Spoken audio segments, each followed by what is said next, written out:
So thanks very much, Gina. Welcome everyone to the Clean Call. I'm Deb Morrison coming in today from Wasanich Territory out here in Pender Island, British Columbia. And we are going to go around. Feel free to acknowledge your location in the chat.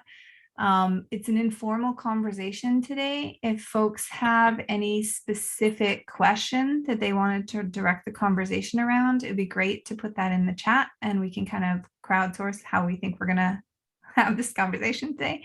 And maybe I did this on a call with our Climb Time Network last week, and it's helpful in this moment. So if we can take like one or two sentences just to think about like what is bringing us joy in this moment in our work. So just give that some thought. And if somebody wants to go first, if you can just like throw your hand in the air, digital or otherwise, and we'll have you go first. And think about it in terms of the work that you're doing in the world related to climate. Anybody want to go first? Go for it, Jane. And go ahead and introduce yourself when you share your thought. Okay, so hi everybody from Massachusetts, from the Quabog Plantations. And I'm coming today because I'm delighted that it's an informal conversation. There are two things I would like to share. One is, can you guys see this book? Yes. So this is Miseducation, How Climate Change is Taught in America by Katie Worth. And the National Center for Science Education, which kind of focuses on evolution and climate change, supporting those two pieces of science education, because those seem to cause a lot of rabble-rousing in the world. So for my happiness thing, I have to say that I got to go to her webinar that was sponsored by Don Hawes. And there were about 50 people on it from around the country. And I thought, wow, what a great conference presentation that would be, to have a panel discuss different components that she brings up. She discusses a variety of things that influence climate change education, including textbooks, including the standards, including state departments of education and political entities that also weigh in on what the standards of different states happen to be. One of the major things she brings up, she approaches equity from two different points of view. One is the inhabitants of the Marshall Islands who have immigrated to Oklahoma and Arkansas, interestingly enough, near where my relatives are in Oklahoma and my husband's where he was raised in Arkansas. And so she addresses whether they've been displaced by climate change, but the question is what's actually being taught in those school systems. So she brings up that type of question. And then she analyzes the standards in the different states and generally comes up, not too surprisingly, that the blue states are generally, not always, but generally teaching climate change more, and the red states less. So anyway, short story is the Association for Science and Technology Centers conference is coming up, and I've put that, I think, in the chat.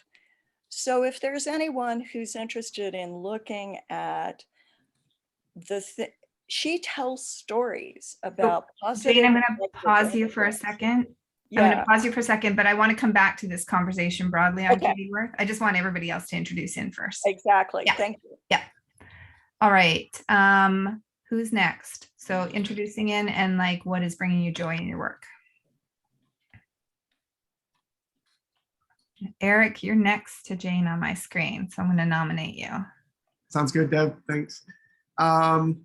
I think right now, interestingly enough, I'm doing a little bit of side volunteer work with a group called museumexpert.org. And it's a group that was founded by a colleague of mine. Some of you may even know him, Walter Stavilo, used to work with Aztec, be their international director. But he did this startup, and I was kind of on the founding team. And the idea was folks that got laid off during COVID, a lot of museum professionals, a lot of museums cleared house and put folks either furloughed or laid them off, and I was one of those. But the premise of it is basically, the idea of it is to have a network of folks that have expertise in the museum field writ large, and then hopefully as we open up again, they get to re-enter, in the museum field. But we've been doing a lot of work with diversity, equity, and inclusion. We've been doing a lot of work kind of forward thinking for what museums and public spaces look like in the future. And I'm the communications lead for the project. So I do a lot of the website, not website so much, but that we have an active newsletter that we push out. So I've been learning a lot just on the ground work. And I think it'll pay benefits for some of the climate work that I'm doing in terms of creating maybe a small website of my own, and being able to publish newsletters and things like that. So just enjoying that and looking for some synergy with the work that and the discussions that we have, when we're doing the weekly clean conferences. Awesome. Thank you. Others want to share in about any joys? Oh, Ingrid, go ahead. I see your hand. Thank you. Your yellow hand on a yellow background is a little So Jane mentioned NCSE, and I get their weekly updates. And last Friday in their update, there was very good news that in New York State, where I am, there are now 8 pieces of legislation that hopefully will be acted upon or passed in New York State about climate change education for K through 12 students. Some of these had been introduced in the previous legislative session and then didn't make it through, but they've been revived. So to me, that's amazing news, and I hope they go through. That's awesome. Thank you, Ingrid. James. Hi, thank you, Deb. So let's see. It's pretty easy for me to come up with makes me joy. It's the students, it's the young people, as well as the teachers. Specifically, more recently, we have now 16 more high school students in Montgomery County, Maryland, at 8 different high schools throughout the county. It's the largest county in the state of Maryland. And they're all getting very much involved in taking action on climate change, spreading out across the county. We're working with them. We're providing technology and new techniques that they can do energy surveys of essentially anything they want, any building they want. And so they're selecting whether it's schools, churches, metro stations, government buildings. I'm making sure that we feature NOAA because NOAA's got a great building in Montgomery County. And they're linking up very much with the school that I'm the climate education specialist at Lowell School with our students. The principal is really getting behind what we're doing. So that makes us pretty happy. We've got it is daunting what's happening in the world and looking at the icebergs and looking at species. But I was brought up, you do what you can. We all are going to do what we can when the kids get involved in doing things. That makes me happy to be part of that. Thank you. Awesome. Thank you. I'm going to share in a couple pieces of joy that I think are related to several things that have been said already. One is that the governor's budget in Washington state came out and it included an additional $2 million to our annual $3 million for climb time. And it included $200,000 of a new state positions, potentially more than one, FTE, for managing and building resources internally in the government for climb time. So that's in addition to the grant program, which will hopefully go up to 5 million next year. So I gotta say, there was a lot of happy dance going on out here. And also we are implementing the $600,000 2-year effort by the state for pre-service teacher education around climate justice. And that is launching on February 4th. So very excited about that. There's some public webinars that we've announced on Twitter, and I'll try and find the link for that to share it out here. So love to see you all at the public webinars. They're going to be awesome. Fikili Nixalmo, and I'm drawing a blank on the other person right now, but we'll be sharing out about learning. So. I'll go. Ginger and then Carrie. In the blue state that gets all the red crap because of where I am in the blue state. So it isn't, Washington is definitely not homogenous, unfortunately. Let's see, what gives me hope is I keep going back in and watching videos from COP26 or those sorts of things. And I do have a young person in my area who actually signed up with Fridays for Future and is trying to get his student government and the other high school student governments to start speaking up, because clearly the adults in our area are irresponsible and not paying attention. So Deb, I will reach out to you and make sure that, see if we can get the student leadership to be able to find out what they're supposed to be learning, because I'm pretty sure some of them are getting climb time in most of the Tri-Cities area schools. Yeah, there's some new efforts with, what is it, Our Climate, I think it's called, ourclimate.org, lobbying efforts going on around. And I love anybody who runs into them to direct them to me, because I've reached out to them, because I think some things that are going on in the lobbying efforts are actually causing some disruption and problems in how things actually get implemented.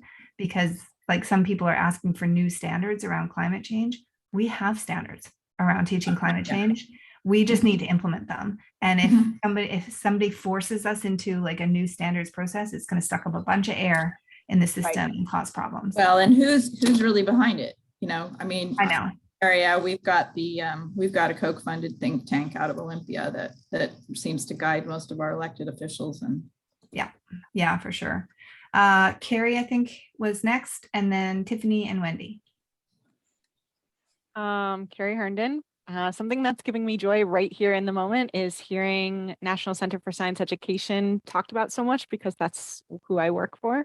So yeah, Virginia also recently had some climate education legislation that's been proposed. So yeah, that's something that's really making me very proud to work for them. Moreover, something that's giving me joy right now is that a lot of the unit plans that we've been working on are very slowly coming to fruition, and it appears that we're going to meet our March 1st deadline for having everything online for public use. March 1st is that day. And really just getting to drill down into these misconceptions and the techniques and activities that will get students to dispel them is, I don't know, the process is giving me a lot of joy. That's awesome. Tiffany? Hi, thanks. So just a quick thing, Deb, I'm going to reach out to you because Jessica Bean and I are working with Melissa Bratton on some pre-service teacher things around climate education. So I'll reach out to you about that. And some of the things that are bringing me joy are the retired teachers and the teachers that are really rallying around just the right kind of messaging, the right appropriate messaging for kids in our area right now. We had lots of things planned and have completely had to pivot on a lot of our units because of the fires.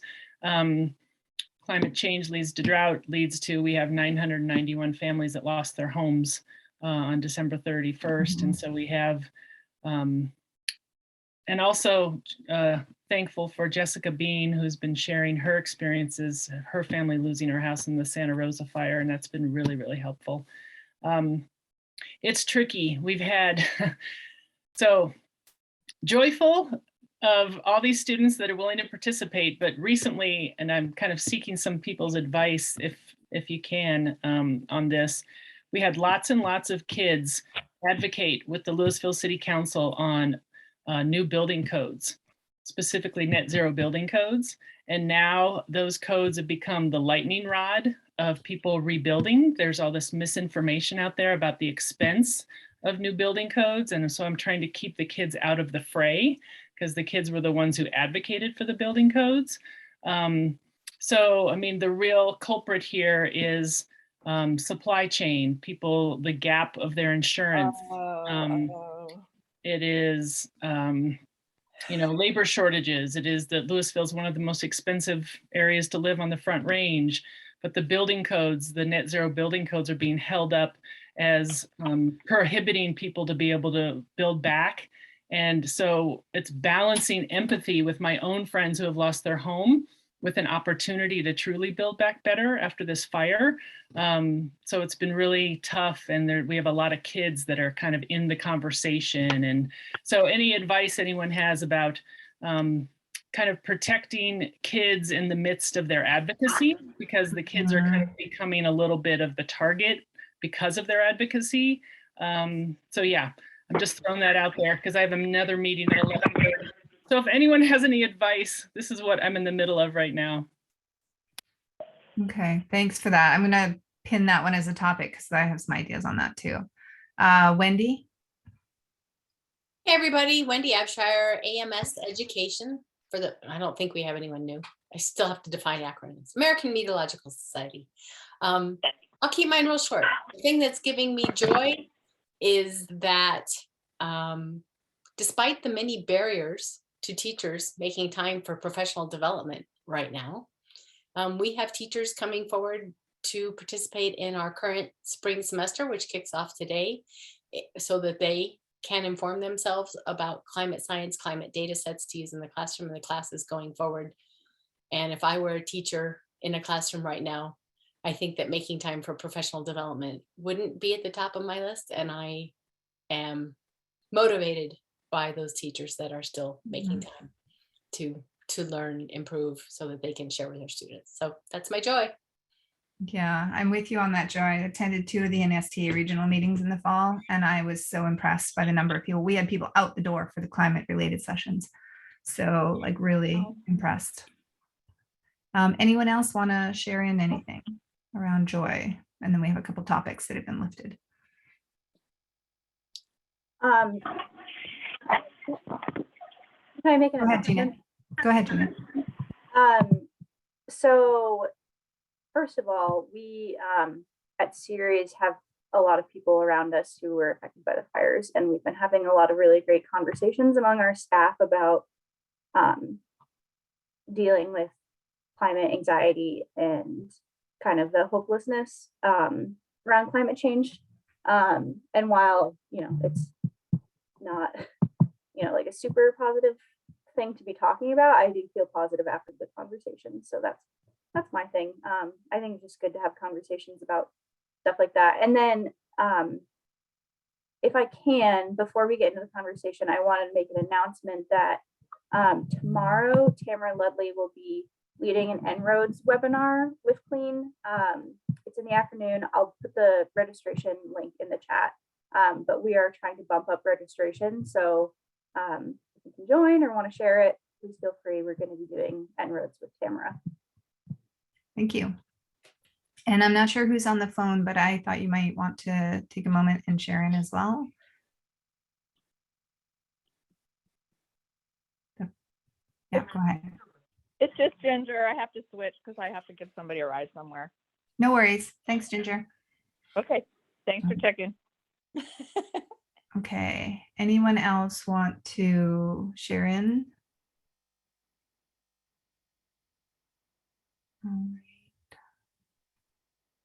Deb, I didn't write topic in front of it, but I suggested a really short thing that we don't really have to go into. I was just really curious if anyone else on the call today read the article in the New York Times, 2-page interview, 3 pages with the author Neil Stevenson. No, I didn't. Can you put the link for that article into the chat? I haven't found the link. I got it in paper. Oh, okay. I can go looking. Don't know how broadly available it is since it's in the magazine, which is subscription. I don't know. I'll find out. Okay. But in a nutshell, it opened up. His book is climate fiction. But if anyone knows him, he's a deeply respected, very thorough researcher, science fiction writer.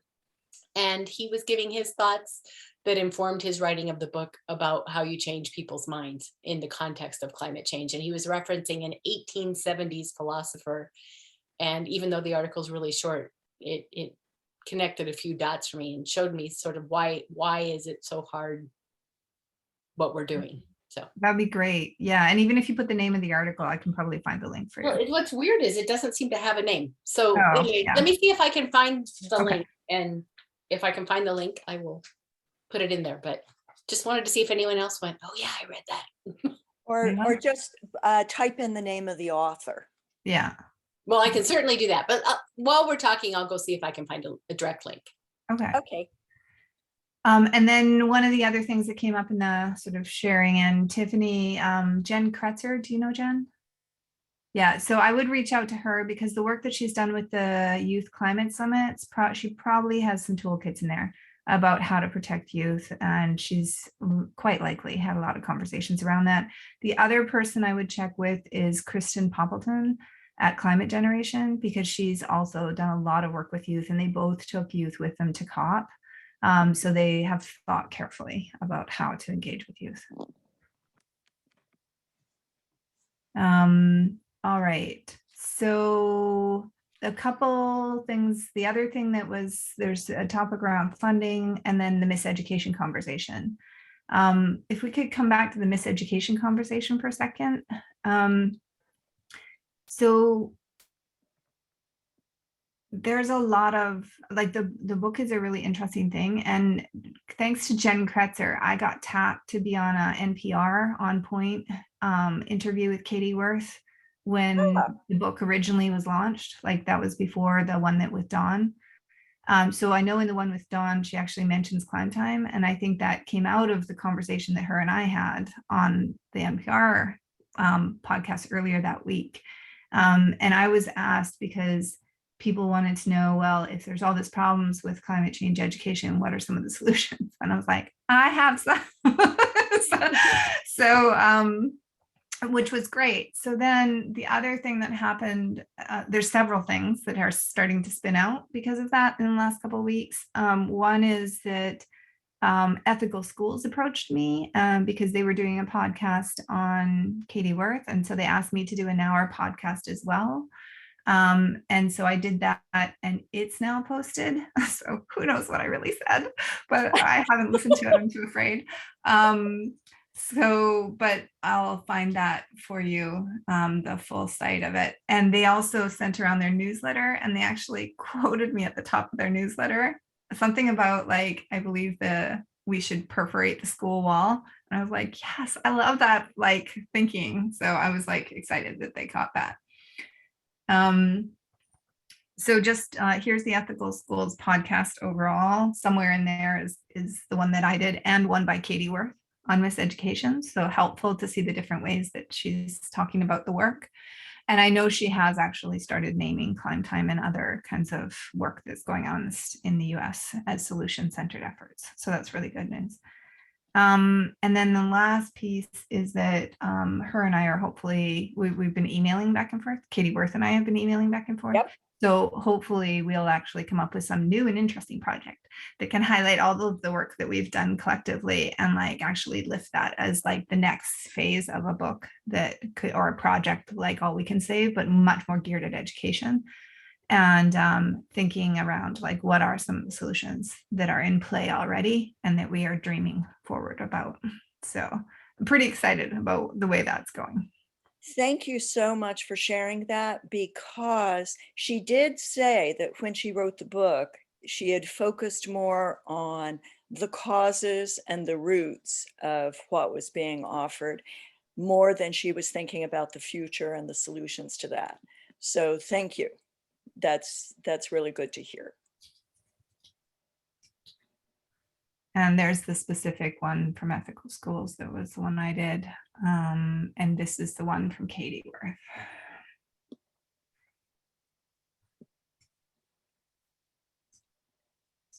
They're really, I enjoyed listening to Katie's, but it's really interesting. Even the images they used. Mine has a little kid with sciencey stuff, and hers has a fire. So I was like, All right. So anything else that, oh, James, go ahead. So this, speaking to the funding, which is topic 1, but it relates to topic 2. Wondering if this even, is it okay if this even is part of either discussion? It has been my experience in the last 22 years that the dominant funder in climate and energy in particular, certainly one of the top funders, but I would even say the dominant funder is the fossil fuel industry. They have put more money in, have more influence in than anybody. It has also been my experience in the last 22 years in working with the climate community. This is a taboo subject. We do not talk about it. When I have brought it up, we do not talk about it. When I've gone to it, we do not talk about it.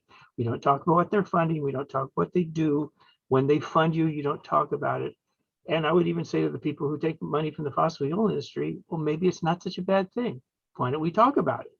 Why don't we talk about what they give it to you for, what happens with it?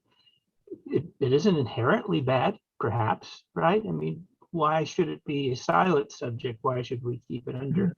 So that would be kind of one of, have we matured to the point, have we learned enough to the point that perhaps it is time to begin to talk about it? And I think that's one thing that Katie was very interested in learning more about it. And there's even, is there anyone here who has ever been offered money from the fossil fuel industry? Is there anyone here who's worked for a group that has ever taken money for the fossil fuel industry?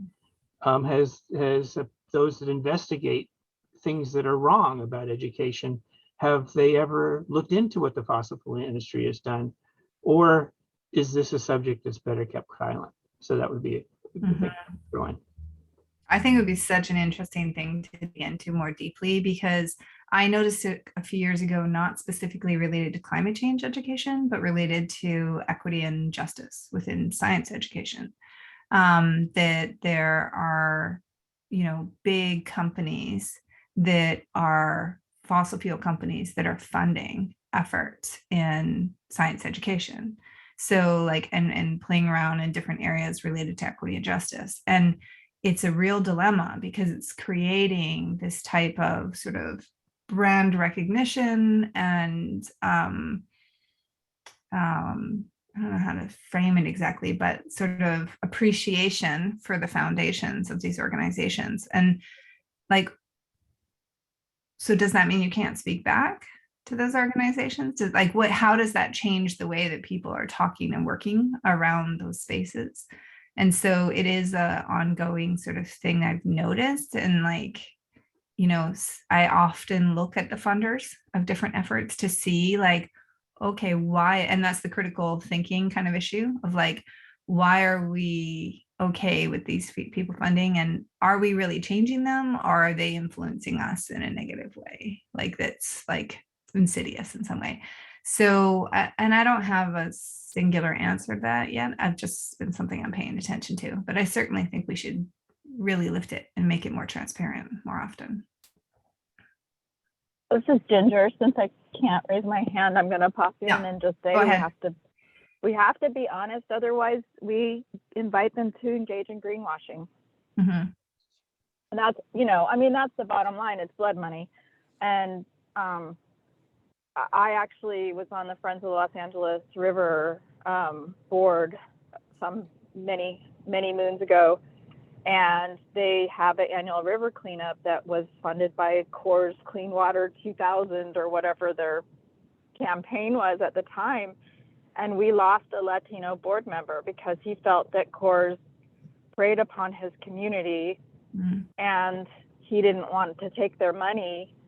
And, it was really funny because they had this campaign and were funding efforts in rivers around the country and yet continued to violate the Clean Water Act in Colorado. So we need to be honest about these things.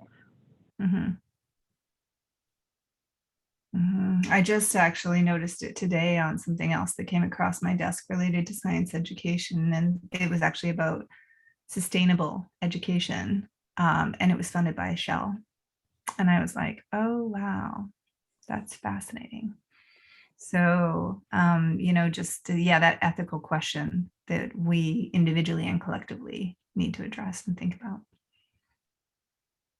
Others? I think we can look at colleges and universities too. A lot of graduate school funding is funded through fossil fuel companies. So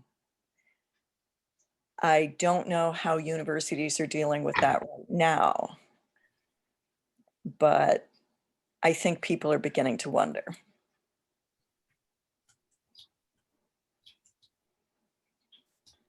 I think it's the dark money concept that is concerning, because it operates almost like mycorrhizae in the underground. And so we don't really see it, but it can have an impact. Mm-hmm. If it supports our programs, yay. But if it changes what we say because of that influence, I think that's where the tightrope gets especially tight. Mm-hmm. Mm-hmm. And sorry, go ahead, Jane. Yeah, I mean, I think the one that would look at is if we could, as a community, not just today, but opening up, to be able to talk about specific examples and look at different things. Can anyone name an example where the fossil fuel industry has given money and not influenced the content, that there hasn't been a deal cut? If so, let's talk about that happened in that case. If there's someone where they did something that was really good, if there's a program that overall is really good but took a lot of money from the fossil fuel industry, let's look at it. Let's look at those things. I will say that early on, I went to an organization. So I'm not here to out people. I want people to talk for themselves. I'm not going to out people when I know things. Let people speak about themselves. But I went to an organization that's very well known and very powerful, that is looking at miseducation on climate change and how it goes, and went and said, okay, you're entering this. You're new to this field. And our organization's been part of it. We've been doing it for a long time. We can tell you, as you go into this field, the fossil fuel industry is one of the most important, influential forces within climate education that you will deal with. Can we work together on looking into them? And I was told point blank, we are not going to look at the fossil fuel industry. That is not who we're going to look at. We're going to take our attention to something else. And that, I don't know if that policy has changed, but I mean, that's an example of, we don't talk about it. We don't look at it. Mm-hmm. Maybe one of, this is not outing it because it's out there. This is just one little example. But if we look at the Museum of Science in London, which they've taken a lot of money, that's one of the most prevalent ones because it's very out there in England, in the UK, that they took a lot of money and they're taking a lot of heat, and there's a lot going on there. Their deal with Shell actually had in the contract, you may not say anything that is negative to us. You know, it was in their contract and so Shell could look at that and say, well, we're not too comfortable with what you're saying.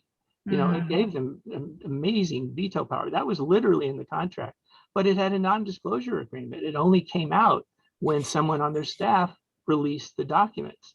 So, I mean, that's just one example of, you know, I would love to find an example where people gave money and it didn't have influence, but I'm always told that, oh, they don't influence us. And then I will give them an example. Well, didn't they influence you here? Well, I guess they did, right? You know, I mean, the examples go on and on and on. But again, I would like it if the community talks about it. And frankly, I'm kind of a little stupid if I'm the one bringing up the examples a lot. So. No, and I think most of the examples I've heard, although I've heard some really more proactive ones with things like the mining industry in certain places, and like mining and fossil fuel kind of connections in places like some of the northern states, where even the standards were influenced because of the electorate, like, so that like negative cases of mining or resource extraction more generally were not something that people wanted talked about in science or social studies classrooms in that context. And like, that's a major problem, because then we're not actually, so what the example you're given is kind of like that restrictive right? It's not necessarily that we even want you to teach something that's wrong, or that's, it's that we want you to partially teach, like not teach everything. And so, yeah, but it'd be interesting to know if there was the counterexamples of places, which I think there are some. I have one in my head that's not climate change education, but this more equity kind of stuff that I think was not influenced, but then maybe they didn't see a risk factor because it wasn't climate change education. So, yeah. I'm sorry. One that I can think of where I have no inside knowledge, but it's just all public knowledge, that the American Museum of Natural History in New York City, one of the Koch brothers is, I think, their biggest donor. I don't remember what, gave something like $200 million, but their climate change education resources are excellent. So I don't know. Like I said, I don't know anything about the inside, if there were any tensions about that donation or any attempts at influence, but looking from the outside, there's no apparent problem. Mm-hmm.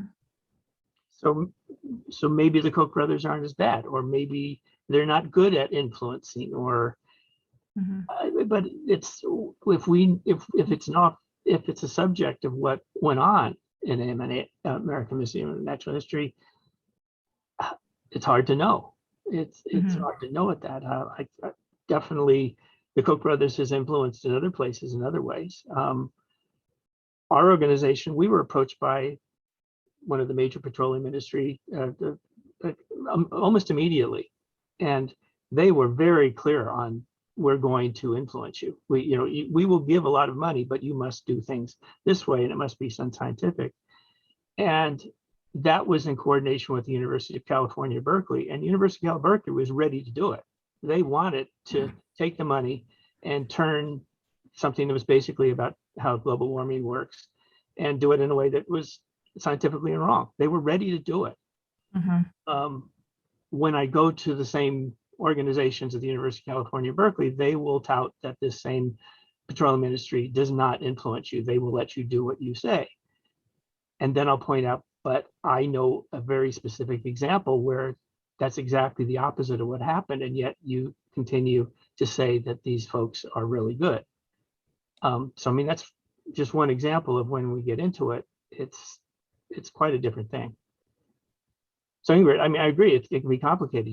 You don't see Koch brother gives money equals a place will put out bad things. There's more that goes on. But what goes on? Yeah, it'd be an interesting area to study more deeply. And I think people like, journalists are the ones who are digging into some of those narratives and understandings. I guess the question I ask is more of an implementation level person, is like, what do we need to know or be aware of or ask, maybe is the better question, as we engage in new contracts with different partners and work to make sure that we're not getting ourselves into those situations, right? So, and I think like a toolkit that's kind of distilled from some of those lessons would be really helpful, like how not to get in bed with people who are out to influence you negatively, like that kind of thing would be really helpful. I think that sounds great. Yeah. Yeah. Yeah. Deb, if I could put in another, again, I'm trying to bring things out a little bit. When bringing up another way that the fossil fuel industry was involved in major programs, and that was not known to the general public, but when this was being discussed in the environmental movement of different organizations, I first thought, well, people don't know that this is where the money came from. And what I was getting from all sorts of organizations that I thought, these are money places I give money to. These are great organizations. They knew fully. They knew that the money came from it. They knew all along, but they didn't talk about it. And when the subject came up and I was bringing up how it happened, their response was, how can we get some of that money? The idea was everybody does it. Nobody talks about it. And so we want some of it. It would be, this isn't Berkeley. In Berkeley, people are saying, how can I get such and such fossil fuel in this petroleum company? We want some, we know they're giving money. We want more of it. Mm-hmm. But it's on the assumption that no one will know outside the industry, out of the community. We won't know that. So we won't ever have to explain what happened, where the money came from, what they asked us to do, what we're doing. That's the way we're in on the deal. We're in on keeping it secret. Yeah, I think that a lot of that is about transparency, like reporting transparency too. Like, what are the mechanisms that we have for acknowledging and reporting transparency? Because those things tend to keep people honest, right? Like, if you have to be super, super clear in where your money comes from and, what color it is per se, like, then I think it's a lot clearer. Sorry, Frank, I see your hand. Go ahead. Yeah, I want to add a layer of complication into this, which may actually go to what Ingrid was talking about in terms of Koch money going to American Museum of Natural History, was it? Yes. Yeah. Is that these industries aren't monolithic. Like, we've got the whole issue of Exxon for years underwriting misinformation campaigns. Mm-hmm. That was their marketing and administration decision. You look at what they did during the 80s as far as their research into how is climate changing, and most importantly, how is that impacting our infrastructure if sea level rises around our refineries, that sort of thing. And so it strikes me that one of the sticky parts of dealing with the fossil fuel industries is the fact that they aren't monolithic. Mm-hmm. Mm-hmm. The left hand sometimes doesn't know what the right hand is doing within the organization. They have different departments that focus on different things. Yeah. I think Eric, and then I think Carrie, or no, it's Ingrid. Eric and then Ingrid. Yeah, I was just thinking too about, like Amazon, and the workers kind of rallying. So the sort of the power of the people concept. You have Bezos representing Amazon, let's say, and, Amazon's not, large carbon footprint, maybe not wanting to tackle it, but then you've got the people rallying. So I think within any space, you've got advocates and people that are wholeheartedly trying to do good work and move things in a positive, whether they're within, a fossil fuel industry or whether they're outside, and trying to have those conversations and switch the equation, switch things around. So I don't know. I'm just kind of putting that out there that one company writ large might seem to represent something, but then you've got people within that space trying to make active change. So what does that look like? And how do you find that? How do you find those players and those sort of colleagues? So just kind of putting that into the equation as well. And I could totally, like this Koch example and AMNH, I totally agree. Some of the stuff that I had done with AMNH in the past was very progressive and really good work with climate. So yeah, interesting conversation anyway. Mm-hmm. Ingrid? Yeah, I should just mention a word of caution too.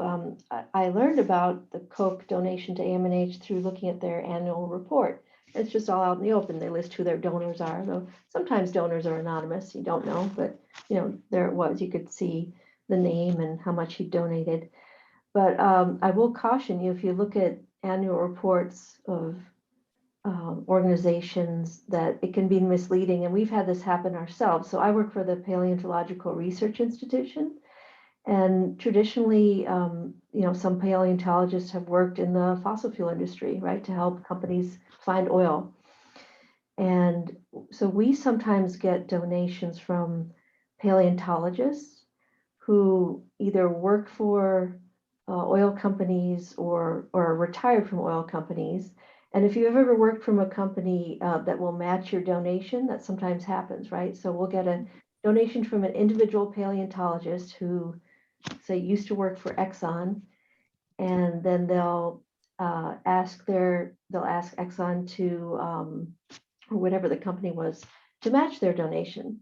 So in our annual report, you'll see a donation from this person, and then you'll see a donation from Exxon. And it doesn't mean that Exxon is supporting any of our projects. It just means it was a donation match to a 501c3 organization. But we've had some people see that and think, oh, you're in league with the fossil fuel industry because you got money from this company. And that's not how it happened at all. Mm-hmm. So one does have to be a little careful passing judgment. Mm-hmm. Yeah, there's a lot of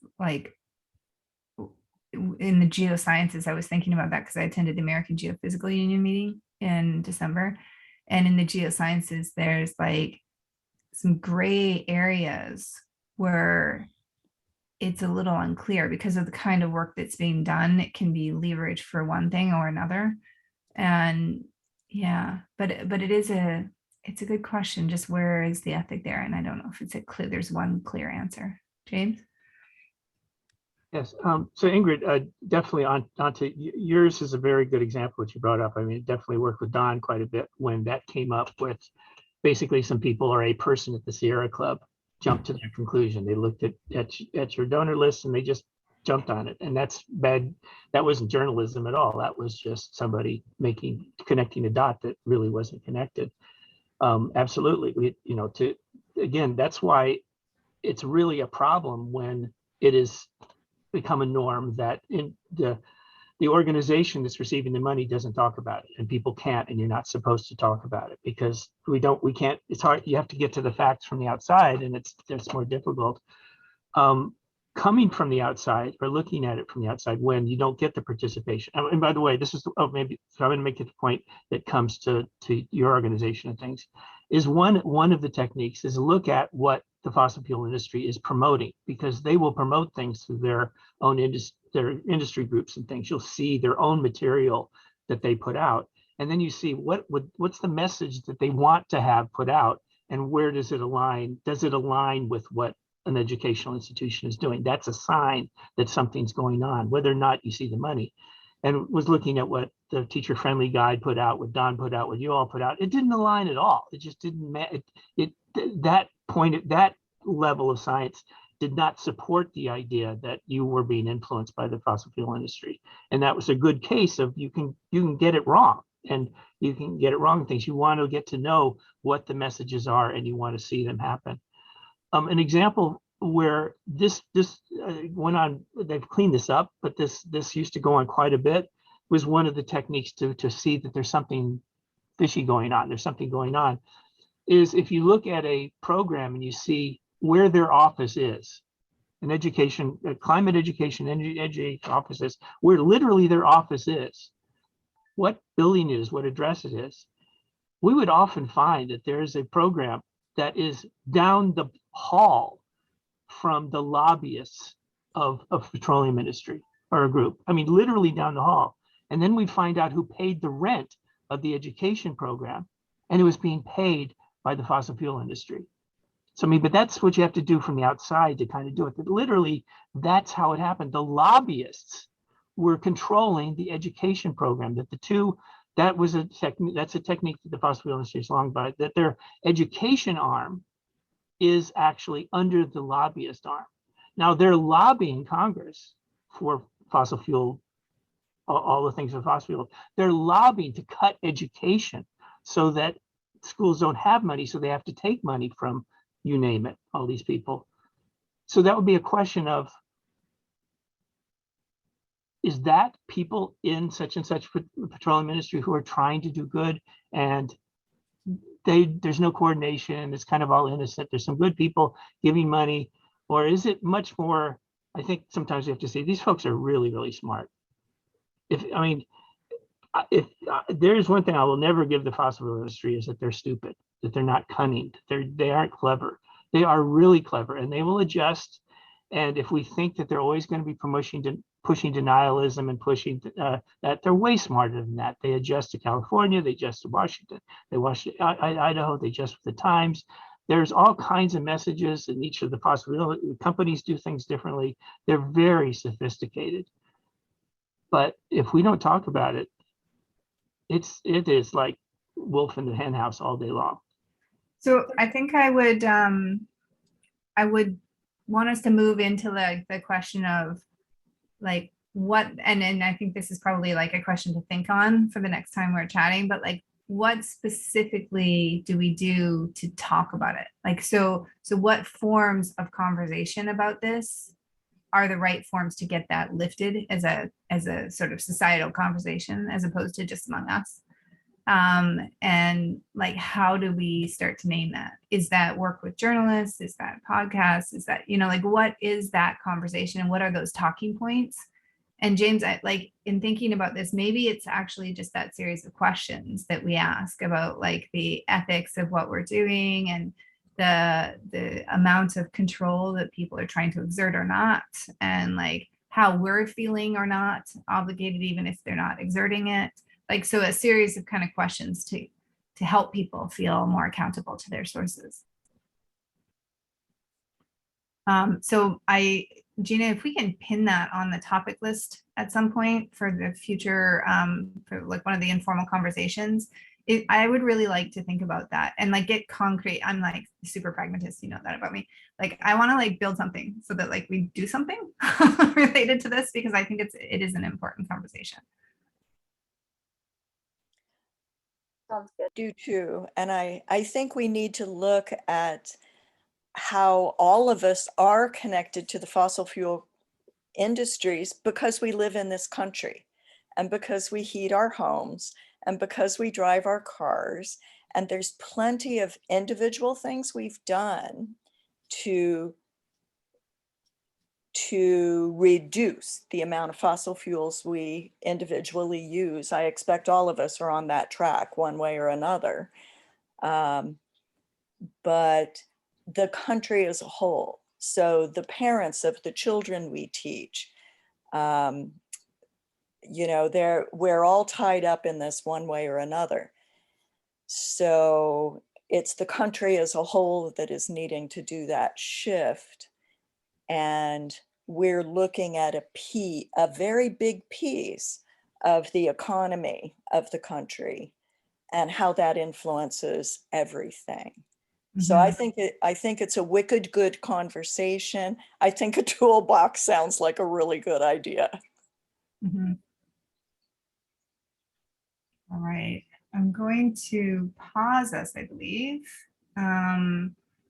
Just as we get toward the top of the hour, and thank everyone for making time to be here. I think our next meeting is, I dropped it off my list of things here. Do you have the topic for next week, Gina?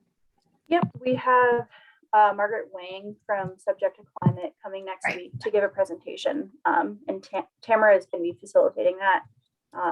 And then maybe the week after that, we can continue this conversation. So, yeah. Great. Perfect. Thank you very much. And Carrie, that last link I shared with you is that Climate Teacher Ed Collaborative. Here, I'll give it generally for folks. This is the new work that's being led for pre-service teacher ed.